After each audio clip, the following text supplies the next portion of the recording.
কিন্তু কোন সুদের বিরুদ্ধে আমাকে বলতে বলছো আগে ক্লিয়ার করো। যদি সল্টু আর বল্টু আর মল্টু এরা সুদ খায়, এতেই শুধু দেশের ক্ষতি হয়, জনতার ক্ষতি হয়। আর যদি ব্যাংকিং সেক্টর সুদের উপর চলে, এতে সবার লাভ হয়। যদি শেয়ার মার্কেট সুদের উপর চলে, এতে সবার ফায়দা হয়। যদি বীমা প্রতিষ্ঠানগুলো সুদটাকে টিকিয়ে রাখে, এতে বড় উপকার হয়। এমনকি কোনো কিছুই তো চলে না সুদ ছাড়া। আমাদের বাচ্চারা জন্ম নিতে দেরি, ঋণী হতে দেরি না। শুনবেন মাথা পিছু ঋণ এত ডলার। আরে বাচ্চা তো এখনো দুধই খেলো না, ও ঋণী হলো কিভাবে? ও ঋণ দিয়ে করবেটা কি? ও তো ললিপপও খায় নাই এখনো, তো আর ঋণটা গেল কোথায়? বলবো ওর খাওয়া লাগবে না, রাষ্ট্র খেয়েছে, ওর অটো খাওয়া হয়ে গিয়েছে, ওকে এখন দিতে হবে। এই যেই কয় টাকা ঋণের হিসাব দিচ্ছে, এর মধ্যে পুরোটাই ঋণ এমন না, এর মধ্যে সুদও আছে, এর মধ্যে আসলও আছে। সুদে আর আসলে মিলিয়ে আমার বাচ্চা জন্ম হতে দেরি, ওরেও সুদের তালিকায় ফেলে দিতে দেরি না। তো গোটা বাংলাদেশের অর্থনীতি তো দাঁড়িয়ে আছে সুদের উপর। এটা আমরা চ্যালেঞ্জ করে বলতে পারি, হলফ করে বলতে পারি, পুরো বাংলাদেশের অর্থনীতির মেরুদণ্ড কি? আরে বলে না, মেরুদণ্ড কি? সুদ। এই ঘরে ঘরে যে সুদ ঢুকেছে, ঢুকবে না কেন? বাপমা যদি আকাম করে, পোলাপান ভালো থাকবে কেমনে রে ভাই? মানুষ তো তার উপরে যারা আছে তাদেরকে দেখে দেখে শেখে। সন্তান বাপমা দেখে শেখে, ছাত্ররা ওস্তাদদেরকে দেখে শেখে, মুরিদরা পীররে দেখে শেখে। এটাই তো স্বাভাবিক ব্যাপার। তা আমরা তো জনতা, তা আমরা এই যে যত মানুষকে বোঝাই সুদ খায়ও না, সুদ খায়ও না, সুদ খায়ও না, বলবে হুজুর আমাদের উপরে যারা চেপে বসে আছে ওরাই তো সুদরে টিকিয়ে রেখেছে। তো ওরা যদি খায়, আমরা খাবো না কোন দুঃখে? আর বয়ান দিলে খালি আমাদেরকে কেন দেন? ওদের বিরুদ্ধে আগে বলেন না, ও বুঝেছি শক্তের ভক্ত নরমের জম।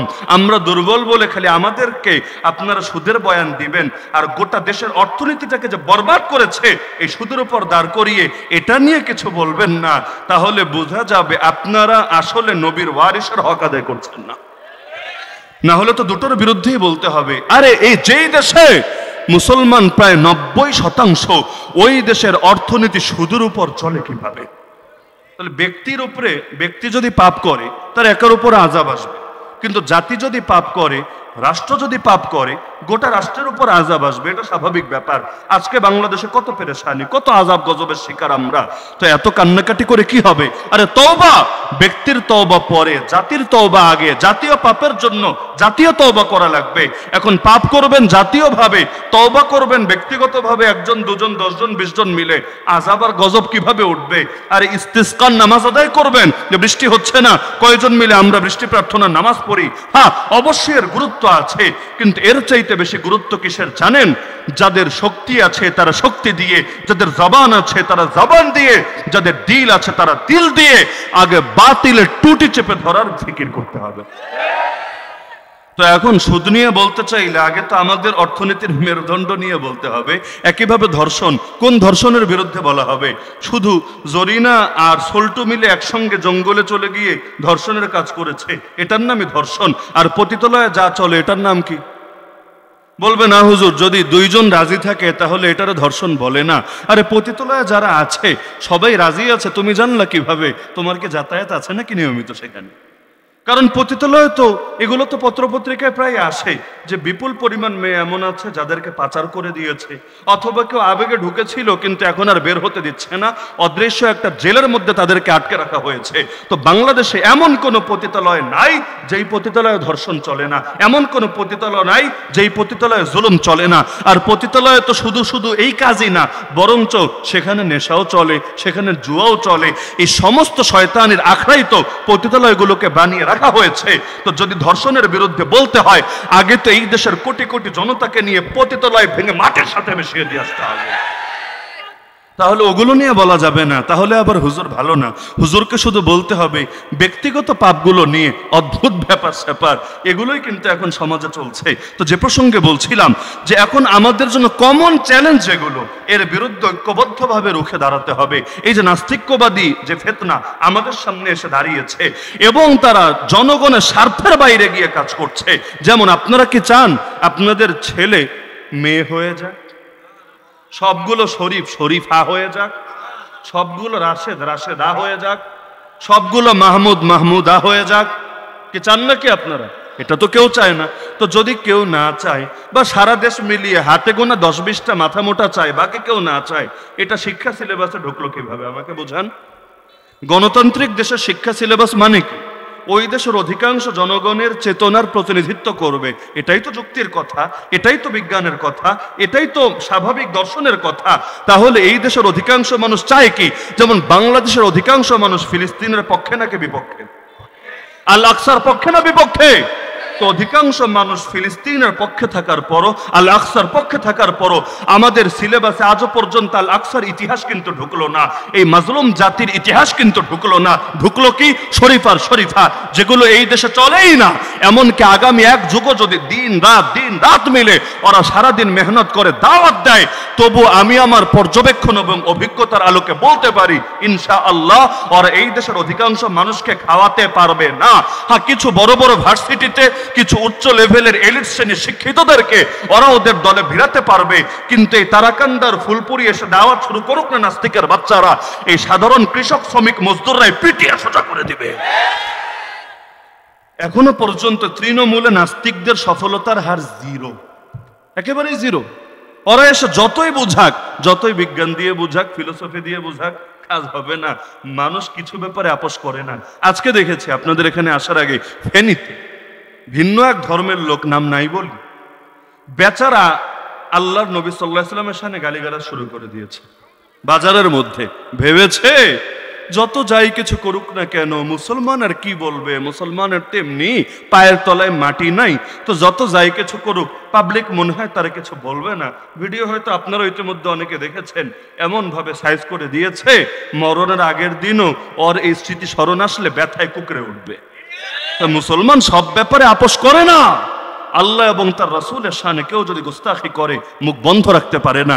আমার এখনো মনে পড়ে কাশিমপুর কারাগারের সেই স্মৃতি। এক লোক কারারক্ষীদের মধ্যে যার কাজ হলো সকলের হাজিরা নেবে, ওরা আবার সহযোগিতা নেয় কিছু পুরনো বন্দীদের, যাদেরকে আমরা কয়েদি বলি আর কি। কয়েদিদেরকে বিভিন্ন রকম দায়িত্ব দেওয়া থাকে। জেলখানায় যারা থাকে সব কয়েদি নেই। জেলখানায় যারা থাকে কেউ কয়েদি, কেউ হাজতি। হাজতি মানে হলো যার মামলার এখন রায় হয় নাই। যেমন আমরা 1 বছর থাকলাম কিন্তু হাজতে হিসাবে। কেন? মামলার কোন রায় হয় নাই। মামুনুল হক সাহেব 3 বছর থাকলেন, কে হিসাবে? হাজতে হিসাবে। কেন? মামলার রায় হয় নাই। দেখবেন তাদেরকে কারাগারের বিশেষ পোশাকও পরায় না। বিশেষ পোশাক আছে না, সাদার মধ্যে আলাদা এক ধরনের কালো কালো দাগ দেওয়া, এইরকম পোশাকও পরায় না, বরং আমরা স্বাভাবিক জামা গায়ে দিয়ে কোর্টে যাই, স্বাভাবিক জামা গায়ে দিয়ে চলাফেরা করি। কেন? আমাদের মামলার এখন রায় হয় নাই, যা খেটেছে ফাও আর কি। আগামীতে যদি বলে থুক্কু হুজুর আপনাকে বেকসুর খালাস দেওয়া হলো, আপনার কোনো পাপ নেই, কোনো অপরাধ নাই, বাড়িতে চলে যান, তখনও বলার সুযোগ নাই ঠিক আছে বাড়িতে যাব, আমার 1 বছর আগে ফিরায় দে। এখন থুক্কু দিলে আমার জীবনের সে 1 বছরকে ফিরে আসবে? আমার নয় তো 1 বছর, যাদের 3 বছর, 5 বছর, 10 বছর। আর কত মানুষ আছে ভাইরাল না, কেউ তাদের চেনে না, এরকম মানুষগুলোর জীবনের উল্লেখযোগ্য একটা অংশ কেটে যাচ্ছে কারাগারে। এমনও হয়েছে জুয়ান হয়ে ঢুকেছে, বুড়া হয়ে বের হয়েছে, বেকসুর খালাস পেয়ে গেছে। এই খালাস ধুয়ে কি পানি খাবে? আর যৌবনকাল কি এরা ফিরিয়ে দিতে পারবে? তো এখন ওই সময় একদিন পুরনো এক কয়েদি, আল্লাহর এক বান্দা, জেলখানারই এক সাথী নামাজ পড়ছিল, জোহরের সুন্নত নামাজ। তো ওদের গণনায় ওই দিন ভুল হয়েছে, 12 গুনতি বলতো এটাকে। দুপুরবেলা একটা গণনা করতো আমাদেরকে 11:30টার দিকে। ওই বাথরুমে যেভাবে আপনারা বসেন না, এভাবে বসা লাগতো। যত বড় হুজুর হন লাভ নাই, বসতে হবে ওইভাবে, মানে পেছনের নিতম্ব মাটিতে লাগাতে পারবেন না, এটা উঁচিয়ে আর এভাবে এই 2 হাত দিয়ে হাঁটুর সামনে এভাবে ধরে বসতে হবে। বারান্দা, পুরো বারান্দা জোরে 3 জন করে কাতার হবে। ওরা এসে খালি কাতার গুনবে যে কয় কাতার, 10 কাতার মানে 30 জন আছে, 20 কাতার মানে 60 জন আছে। এটারে 12 গুনতি বলতো। এই গণনা যদি ঠিকঠাক মতো মিলে ওরা বেল দিয়ে দিত। বেল দেওয়া মানে ঠিক আছে, তোমরা তোমাদের স্বাভাবিক কাজ করতে পারো। তো একদিন এসে গুনে নিয়ে গেল, কিন্তু যে কোনো ভাবে ওদের হয়তো গণনাটা মিলে নাই। পুরো জেল গোনার পরে হয়তো কিছু কম পেয়েছে বা বেশি পেয়েছে, যে কোনো একটা প্যাচ লেগেছে। এখন দ্বিতীয় আরেকবার গুনতে এসেছে। তো এখন দ্বিতীয়বারের অপেক্ষা না করে এক ভাই সুন্নত নামাজে দাঁড়িয়ে গিয়েছে। এখন যখন দ্বিতীয়বার গুনতে এসেছে, সবাই তো সিরিয়ালে, কিন্তু তিনি পিছনে দাঁড়িয়ে আছেন নামাজের কাতারে, যায় নামাজে নামাজ পড়ছেন। আর এসে যা গালিগালাজ শুরু করলো, নাউজুবিল্লাহ মিন যালিক। আমার এখনো স্মরণে পড়লে, মুসলমান কোন কাফেরে গালি দিলে তাও একটা কথা ছিল, মুসলমান কিন্তু নামাজ নিয়ে, আমি এটা এখানে উল্লেখ করতে পারবো না, আমার মুখে আসবেও না, নামাজ নিয়ে আর হুজুর জাতি নিয়ে এমন নিকৃষ্ট ভাষায় কথাবার্তা বলতে লাগলো। কারণ ওরা তো এটারই ইবাদত মনে করে, এটারই ফরজ বানিয়ে ছেড়েছে। ওদের উপরের অফিসার যা বলবে এটাই ফরজ, এটাই ইবাদত। আল্লাহ কি বললেন, রাসূল কি করলেন, এটা ওদের কাছে মুখ্য না। আমি বাস্তবতা বলছি, ওরা যদি আমাদের বুকে গুলিও চালায়, আরে যদি মুখে দাড়িও থাকে, দেখবেন অনেকে বিশাল বিশাল দাড়ি নিয়ে কপালে নামাজ পড়তে পড়তে দাঁত ফেলে দিয়েছে।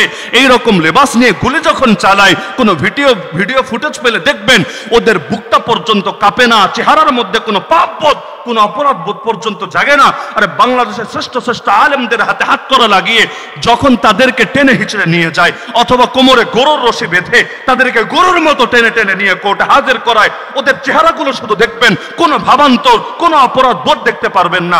অথচ সাধারণ মানুষরা হাঁটতে গিয়ে যদি হুজুরের সঙ্গে একটু পা লেগে যায়, তারপরও দেখবেন তার চেহারাটাই সম্পূর্ণ আলাদা হয়ে যায়, আলাদা অপরাধ বোধে ভুগতে থাকে, বারবার সরি সরি সরি বিভিন্নভাবে ক্ষমা চাইতে থাকে।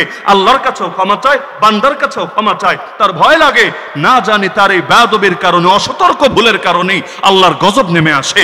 কিন্তু ওরা ইচ্ছাকৃতভাবে পাখির মতো গুলি করে কত কত আলেমকে, তালেবুল ইলমকে শহীদ করে দিয়েছে।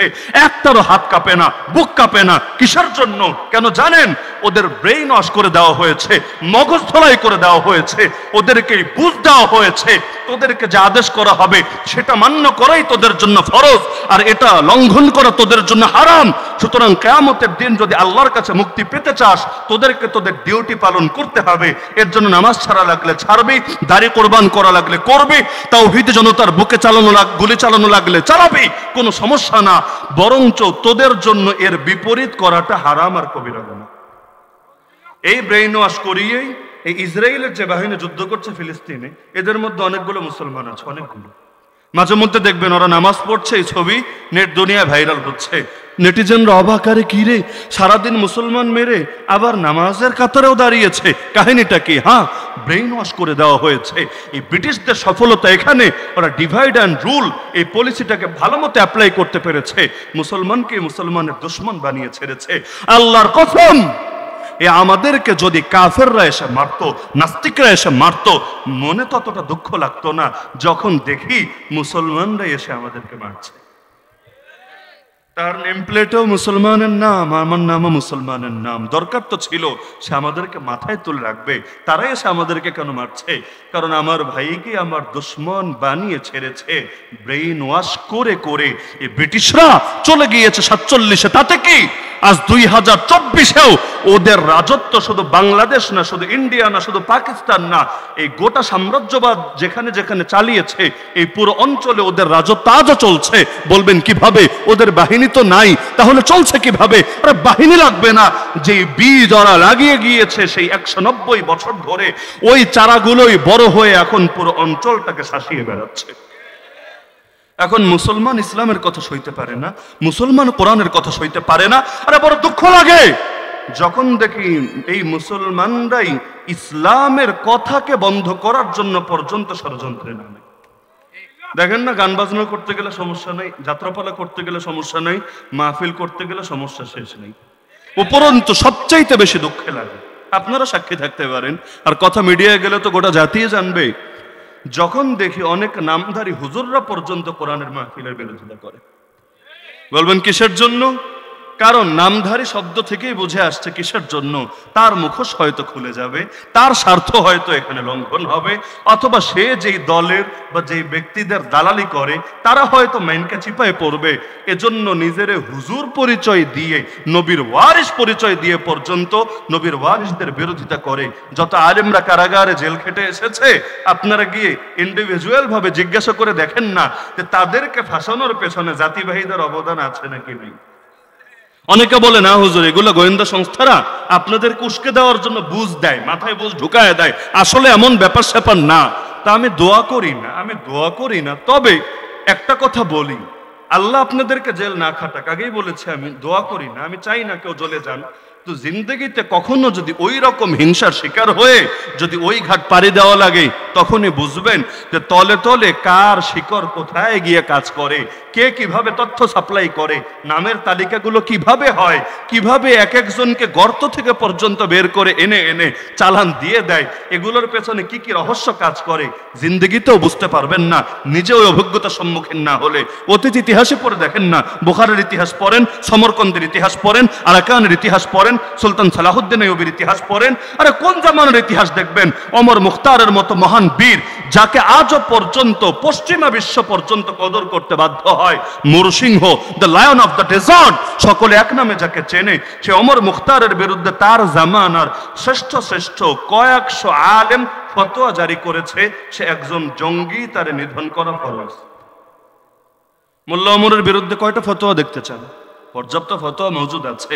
এই ফতোয়ার রাজনীতি আজকে নতুন না, বহু আগ থেকে চলে। তো যে প্রসঙ্গে বলছিলাম, তো এখন যখন নামাজ নিয়ে কটূক্তি করলো এক ভাই, তখন চিৎকার দিয়ে বলে উঠলো, আরে কান খুলে শুনে নে, এক মামলা কাঁধে নিয়ে জেলে এসেছি, তাতে কি? আল্লাহর দ্বীনের জন্য একবার যেহেতু কারাবরণ করতে হয়েছে, এই দ্বীনের জন্য আরো যদি 10 বার কারাবরণ করা লাগে মনে কোনো দুঃখ নাই। একবার কোনো অপরাধ না করেও জেলে এসেছি, এখন যদি আরো 10 বার আসা লাগে তাতেও কোনো আপত্তি নাই। নামাজ নিয়ে যদি আর জীবনে কোনোদিন কোনো কটূক্তি করিস, তোর জিহ্বাটা টেনে শুধু ছিঁড়েই ফেলবো না, তোকে এই পৃথিবী থেকে বিদায় করব। এতে যদি আমার ফাঁসি হয়, সবাই সাক্ষী থাকেন হুজুররা, আমি আমার গলায় ফাঁসির দড়ি বরণ করে নেব। যেই কথাটা বলেছে উনি কোনো মাদ্রাসার স্টুডেন্ট না, জীবনে মাদ্রাসার বারান্দায় আসেননি, সাধারণ মানুষ, জেনারেল মানুষ, মুখে দাড়ি রেখেছেন, তাও বেশিকাল হয় নাই। কিন্তু যেই মাত্র এই যে নামাজ নিয়ে কটূক্তি করা হলো, সকলে যারা আছে, হুজুর বলেন, তালিবুল বলেন, সবার আগে যে গর্জে উঠেছে এই সাধারণ মানুষটা, যে প্রয়োজনে আমার জান যাবে যাক, কিন্তু নামাজ নিয়ে কটূক্তি হবে আর আমি বসে থাকবো, এটা হবে না। কি বুঝলেন যে বাংলার জমিনে নাস্তিকরা খুব সহজেই সফল হবে? আচ্ছা, আপনাদের মধ্যে তারাকান্দা, ফুলপুরে যারা নিয়মিত নামাজ পড়ে না, বার্ষিক পড়ে, সাপ্তাহিক পড়ে, মাসিক পড়ে, এইরকম লোকগুলো যদি শোনে যে কেউ মসজিদ ভাঙতে এসেছে, মসজিদে মূর্তি ঢুকাতে এসেছে, অথবা দ্বীনের কোনো ক্ষতি করার জন্য দলবদ্ধ হয়ে নেমেছে, আপনারাই বলেন চুপচাপ বসে বসে ললিপপ খাবে? কি করবে? বলবে আরে আমার ব্যক্তিগত আমলের ত্রুটি থাকলে থাক, যতদিন আমি জিন্দা আছি আমি বেঁচে থাকতে ইসলামের কোনো ক্ষতি হতে দেব না, জান লাগলে জান দেব, মাল লাগলে মাল দেব, তবুও এদেরকে জনমের মতো শিক্ষা দিয়ে ছাড়বই ছাড়বো।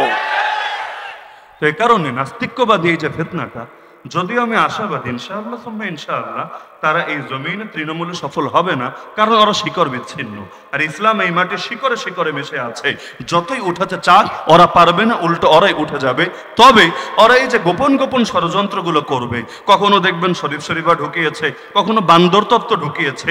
এই দেশের অধিকাংশ মানুষ এই অপবিজ্ঞান খায় না, বিশ্বাস করে না যে আমাদের আদিপিতা আদম আলাইহিস ইসলাম না, আমাদের আদিপিতা মহামান্য বান্দর, এগুলো কিন্তু জাতি খায় না। তারপরও এগুলোই চেষ্টা করছে। সবচাইতে বেশি ষড়যন্ত্র এখন আমাদের সংস্কৃতি নিয়ে হচ্ছে, সেটা শিক্ষা রিলেটেডই হোক, সেটা বিনোদন রিলেটেডই হোক, সেটা যাই হোক। আর আমাদের মেয়েগুলোকে তো নষ্ট করার জন্য সর্বাত্মক প্রচেষ্টায় তারা মেতে উঠেছে।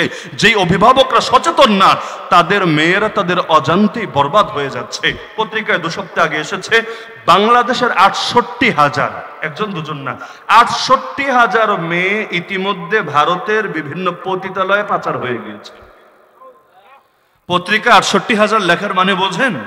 সবগুলোর তো এফআইআর হয় না, সবগুলো খবর তো পুলিশ আর সাংবাদিক পর্যন্ত যায় না, আবার সবাই তো পতিতালয়েও পাচার হয় না। তার মানে মোট সংখ্যাটা এর চাইতে আরো বহুগুণ বেশি। তাহলে অভিভাবক সচেতন থাকলে তার মেয়ে অন্য ধর্মের ছেলের সাথে রিলেশন করে ওই পর্যন্ত যায় কিভাবে? তার মানে অভিভাবকরাও বড় গাফলতিতে পড়ে আছে। কি জবাব দিবে আল্লাহর কাছে? বাচ্চা জন্ম দিলে অভিভাবক হওয়া যায় না, অভিভাবক হতে চাইলে আগে অভিভাবকত্বের হক আদায় করতে হয়। ও আনফুসাকুম ওয়া আহলিকুম নারা, নিজেকেও বাঁচাতে হয় জাহান্নাম থেকে, ফ্যামিলিকেও বাঁচাতে হয় জাহান্নাম থেকে। না হলে শুধু খাবার দিলেই অভিভাবকত্ব হয় না, শুধু কাপড় দিলে অভিভাবকত্ব হয় না। আর যে অভিভাবক জেনে বুঝে নিজের পোষ্যদেরকে জাহান্নামের দিকে ছুটে যেতে দেখে, এরপর প্রতিবাদ করে না, ও অভিভাবক নামের কলঙ্ক ছাড়া কিছু না। কষ্ট পাচ্ছেন নাকি? কষ্ট পাচ্ছেন নাকি? বাংলাদেশের সর্বস্তরের অভিভাবকরা সচেতন হলে একটা বেপরদা মেয়েও রাস্তাঘাটে দেখা যেত না, একটা মেয়েকে দিয়ে ওরা দাজ্জালি এজেন্ডা বাস্তবায়ন করতে পারতো না। তো মেয়েদেরকে দোষারোপ করে কি লাভ? মেয়েদের মন তো এমনি নরম, সহজে প্রভাবিত হয়।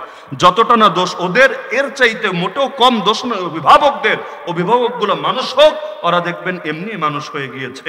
এখন এমনও দেখা যায় হুজুর মানুষ, হুজুর বলতে মাদ্রাসার আমি বলছি না, মানে এমনি লেবাস পোশাকে হুজুর মানুষ, কিন্তু মেয়ে কলেজে ভার্সিটিতে পড়ছে, সহশিক্ষায় ছেলেদের সঙ্গে একসাথে ক্লাস করছে, আবার কখনো কোচিংয়ে লম্বা টাইম চলে যাচ্ছে। এখন কোচিংয়ে লম্বা টাইম বলতে পড়ালেখার কোচিং হতে পারে, আবার ভিন্ন কোনো আমলের মধ্যেও চলে যাচ্ছে। পরবর্তীতে দেখা যাচ্ছে হারাম রিলেশন এমন ভাবে ব্যাপক হয়েছে, বাংলাদেশে বন্যা হলে বন্যার পানি যতটা না ক্ষতি করে, এই হারাম রিলেশনের বন্যা এর চাইতে আরো বেশি বেড়ে গিয়েছে। তো এখন রাজনৈতিক ঐক্যের মূল কথা হলো এটা, বাংলাদেশ থেকে নাস্তিক্যবাদী ফেতনা দূর করতে হবে, হিন্দুত্ববাদী ফেতনা দূর করতে হবে। পশ্চিমা বিশ্বের কোন আদর্শ, কাফের মুশরিক ইহুদি খ্রিস্টানের কোন আদর্শ এই জমিনে বাস্তবায়িত হতে দেওয়া হবে না।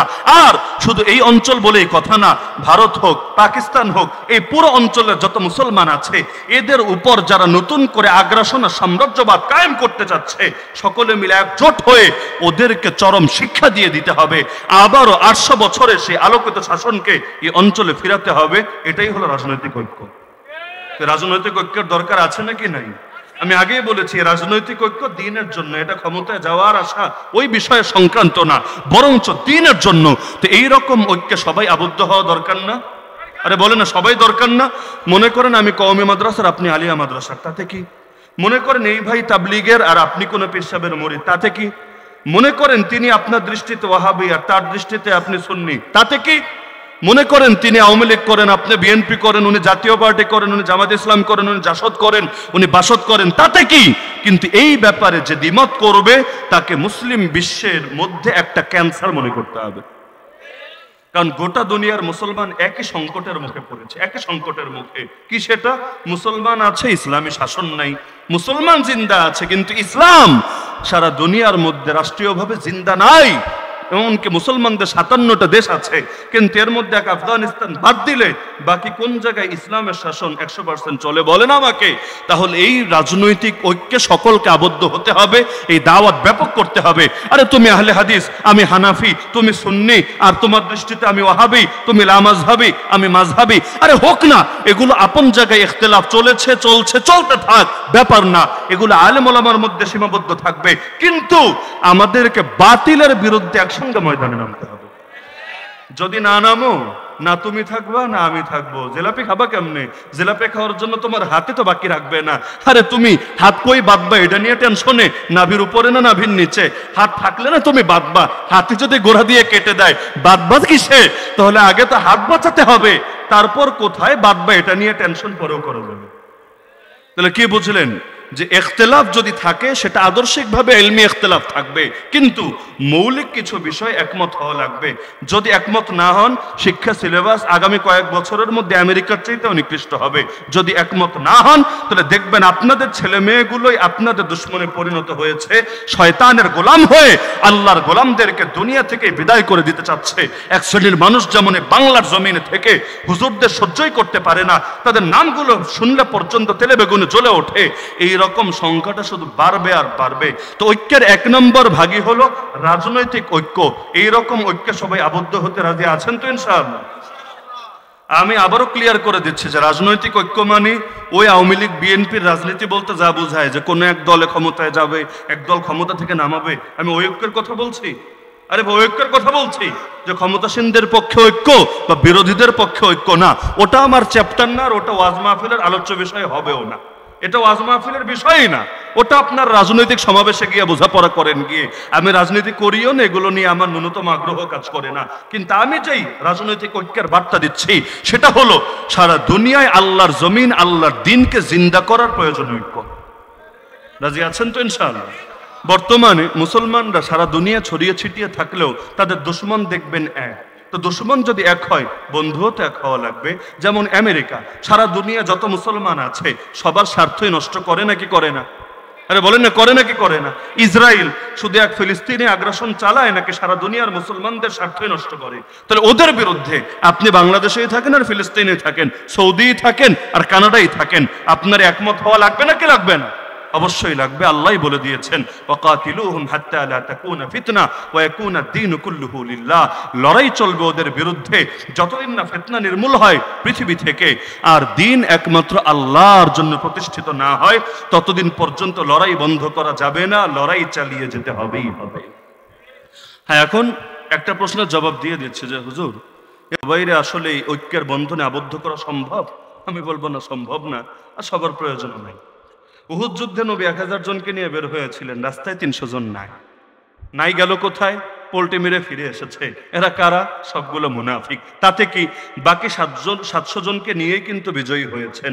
পরবর্তীতে যে দুর্ঘটনা ঘটেছে সেটা পরের মাসালা, কিন্তু উহুদ যুদ্ধে প্রথমেই কিন্তু মুসলমান হারে নাই। 700 জনকে নিয়ে সুনিশ্চিত বিজয় হয়েছে, যুদ্ধই শেষ হয়ে গিয়েছে। এরপর গনিমত সংগ্রহ করছিলেন, ওই ফাঁকে আল্লাহ নবীর একটা কমান্ড ভঙ্গ করার কারণে কাফেররা দ্বিতীয়বার চান্স নিয়েছে, কিন্তু প্রথমবার কিন্তু ওরা 3000 হওয়ার পরও এই মাত্র 700 জনের কাছে কঠিন হারা হেরেছে। তার মানে সংখ্যাটা বিষয় না, কে আসলো আর কে আসলো না এটা আমাদের দেখার বিষয় না। যার সাথে আল্লাহ আছে তার দুনিয়ার কাউকে লাগে। আমরা যতই বুঝাই ঘাটতারা লোক কি সমাজে থাকবে না? ঘাউরারা কে ঘাউরামি করে যাবে না? যাক, যার কাজ সে করুক, আমাদের কাজ শুধু স্পষ্টভাবে পৌঁছে দেওয়া। ওমা আলা রাসূল ইল্লাল বালাগুল মুবিন। আমরা এই হকটা আদায় করব। এরপর যদি একজনও না আসে আর আমরা ধরেন 313 জনই খালি ময়দানে নামলাম, তাতে কি আমাদের সাথে কে থাকবে? আর 313 সংখ্যাটায় কি যে বরকত আছে আল্লাহ ভালো জানেন। তালুত আলাইহিস সালামের সঙ্গীও ছিলেন 313, বদরের যুদ্ধের মুজাহিদিনও ছিলেন 313। আল্লাহর খলিফা মাহদি যখন আসবেন তার হাতে বায়াত দেবেন প্রথমে 313। এই সংখ্যাটায় যে কি বরকত আছে আল্লাহ ভালো জানে। সুতরাং সংখ্যা বাড়িয়ে শুধু লাভ নাই, কোয়ালিটি বাড়াতে হবে। আর দ্বিতীয় ঐক্য হলো আদর্শিক ঐক্য। আমরা যখন বলি আসো ঐক্য করি, আপনি বলবেন হুজুর কার ব্যানারে ঐক্য করব? আমি আপনার মত নেব না আপনি আমার মত নেবেন? প্রত্যেকে তো নিজেরটারই হক বলে, এটাই বাস্তব কিনা? প্রত্যেকে তো নিজেরটারই হক বলে, নিজেরটারই সঠিক বলে, আর প্রতিপক্ষরে ভুল বলে। তো সমাধান কি? ঐক্য হবে কিভাবে? কে কারটা ছাড়বে, কে কারটা ধরবে? আমার কাছে সহজ জবাব কোরআনের আয়াতের মধ্যেই আছে, ওয়াতাসিমু বিহাবলিল্লাহি জামিআ ওয়ালা তাফাররাকু। তোমরা সকলে মিলে আল্লাহর রশিকে আঁকড়ে ধরো, তোমরা বহু দলে বিভক্ত হয়ে যেও না। আল্লাহর রশি মানেই হলো কোরআন। তার মানে আপনারও লাগবে না আমার মত নেওয়া, আমারও লাগবে না আপনার মত নেওয়া। আসেন সবাই মিলে কোরআন আর সুন্নাহ নেই, আর কোনো দলাদলি থাকবে না। ভুল আমারও হতে পারে, ভুল আপনারও হতে পারে, কিন্তু কোরআনের মধ্যে কোনো ভুল নাই, ভুলের সূচকও নাই। আল্লাহ রাসূলের আদর্শের মধ্যে কোনো সংশয় নাই, সংশয় রাখার কোনো অবকাশও নাই। তাহলে কোরআন আর সুন্নাহ থাকার পরও মুসলমানদের এই আদর্শিক অনৈক্যগুলো দূর হতে বাধাটা কোথায়? আল্লাহ নবী তো বলেছেন তার উম্মত ভাগ হবে 73 দলে। তার মানে দলাদলি হবেই হবে, এটা নবীর ভবিষ্যৎবাণী। তবে জান্নাতে যাবে কয় দল আর জাহান্নামে যাবে কয় দল? 72 দল। কারা জান্নাতে আর কারা জাহান্নামে নবী ক্লিয়ার করে দিয়েছেন। যারা হবে মান আলাইহি আসহাবি, আল্লাহর নবীর আদর্শ আর সাহাবায়ে কেরামের আদর্শের ধারক এবং বাহক, তারা হবে জান্নাতি। আর যারা এই দুই আদর্শ ছেড়ে নিত্য নতুন আদর্শ ধরবে তারা হবে জাহান্নামী। তো নিত্য নতুন আদর্শকে না বলেন আর নবী আর সাহাবীদের আদর্শকে হা বলেন, অটো ঐক্য হয়ে যাবে। এই ঐক্যের জন্য এত মাইকিংও লাগবে না, এত স্লোগানও লাগবে না। ঐক্যের পথে কোনো বাধা থাকবে না। শর্ত হলো কোরআন এবং সুন্নাহ মেনে নিতে হবে। হ্যাঁ, এরপরে শাখাগত 2-4 মাসালায় যদি ইখতিলাফ থাকেও এতে উম্মার কোনো সমস্যা হবে না। এরকম টুকটাক ইখতিলাফ নবীর সাহাবীদের মধ্যেও ছিল। আমি চ্যালেঞ্জ দিয়ে বলতে পারবো, আল্লাহ নবী সাল্লাল্লাহু আলাইহি ওয়াসাল্লামের সব সাহাবীর নামাজ পড়া একরকম ছিল না, তাদের সমস্ত আমলগুলো একরকম ছিল না।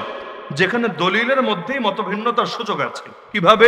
যে নবী কখনো এমনও করেছেন, কখনো অমনও করেছেন। তো এখন আমি একরকম করছি, আপনি আরেক রকম করছেন।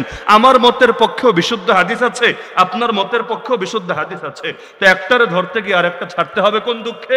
এই যে দুনিয়ার মধ্যে ইমামদের যে ইখতিলাফগুলো, এটাও রব্বুল আলামিনের একটা কুদরতের কারিশমা। বলবেন কিভাবে? কারণ অনেক ক্ষেত্রে আয়াতের বক্তব্য হাদিসের বক্তব্য থেকেই 2 রকম মেসেজ পাওয়া যাচ্ছে। এটারও সুযোগ আছে, ওটারও সুযোগ আছে। তো যেখানে ব্যাপকতা আছে, রব্বুল আলামিন এই ইমামকে দিয়ে এক হাদিসের উপর আমল করিয়ে নিচ্ছেন, ওই ইমামকে দিয়ে আরেক হাদিসের উপর আমল করিয়ে নিচ্ছেন। আল্লাহ সকলের দ্বারা নবীর প্রতিটা হাদিসকে সমাজের মধ্যে আমলি ভাবেও জিন্দা রাখছেন। ইসলাম হর জামানায় জিন্দা। ইলমিভাবে জিন্দা তো জিন্দা, আমলিভাবেও জিন্দা। কোনোটা আমার দ্বারা জিন্দা, কোনোটা তোমার দ্বারা জিন্দা। কেউ তাবলীগের মেহনত বেশি করে, মাশাআল্লাহ। কেউ আবার আত্মশুদ্ধির মেহনত বেশি করে, মাশাআল্লাহ। কেউ জিহাদের ফিল্ডে গোটা জীবনকে কোরবান করে দিয়েছে, মাশাআল্লাহ। আর কেউ ইলমের অঙ্গনে নিজেকে শেষ করে দিয়েছে, মাশাআল্লাহ। আল্লাহ 4 জনের দ্বারা 4টা দ্বীনের বিধানকে জিন্দা রেখে দিয়েছেন। সবগুলোর দরকার নাই? আরে সবগুলোর দরকার নাই। একদিকে আকাবিররা ব্রিটিশের বিরুদ্ধে জিহাদ করছেন, আর একদিকে এসে দারুল উলুম দেওবন্দ প্রতিষ্ঠা করলেন। কিসের জন্য? যে ময়দানে নেতা তৈরি হবে কোত্থেকে রে পাগলা? নেতা তৈরি হওয়ার জন্য আগে তো জ্ঞানী বানাতে হবে, কারণ মূর্খ জাতি নেতৃত্ব দিতে পারে না। তো একদিকে লড়াই চলুক, নিত্য নতুন এক একজন শহীদ হবে, আর নিত্য নতুন নেতা এখান থেকে গড়ে গড়ে উঠবে। নেতা তৈরি করার কারখানা যদি না থাকে, এক পর্যায়ে ময়দান শূন্য হবে। ময়দান শূন্য হতে দেওয়া যাবে না। এখন সবগুলোর জন্যই সব দরকার। এলেমের জন্য দাওয়াত দরকার না? যদি দাওয়াত দরকার না থাকে, তাহলে এলেম এই বিল্ডিং এর মধ্যেই থাকবে। এর দ্বারা দেশ আর জাতি কিভাবে উপকৃত হবে?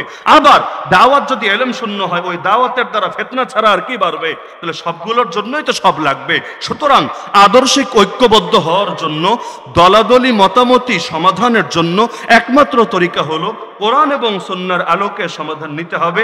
রাসূলুল্লাহ সাল্লাল্লাহু আলাইহি ওয়াসাল্লাম এবং সাহাবায়ে কেরামের আদর্শের আলোকে এ সমাধান করতে হবে। একান্ত যদি সমাধান নাও হয়, তবুও রাজনৈতিক ঐক্য ঠিকই ধরে রাখতে হবে। মনে থাকবে তো ইনশাআল্লাহ? তা আমাকে যে সময় বেঁধে দেওয়া হয়েছে কারেক্ট, সেই একই সময় এসে 8:20, এখন বাজে 8:19, ঐক্যের আলোচনাটা খতম করলাম। তাও সম্পূর্ণভাবে না, আংশিকভাবে। যে ঐক্য 2 রকম হতে পারে, রাজনৈতিক ঐক্য, আদর্শিক ঐক্য। কোনটার কি ফায়দা, কি ক্ষতি, কিভাবে হবে না হবে, মৌলিক কিছু ধারণা দিলাম। আর নারীর যে বিষয়টা বাদ আছে সেটা থাক, আজকে আর সময় হবে না। আল্লাহ তাআলা কখনো সময় দিলে আগামীতে আলোচনা করা যাবে ইনশাআল্লাহ। আল্লাহ রাব্বুল আলামিন যে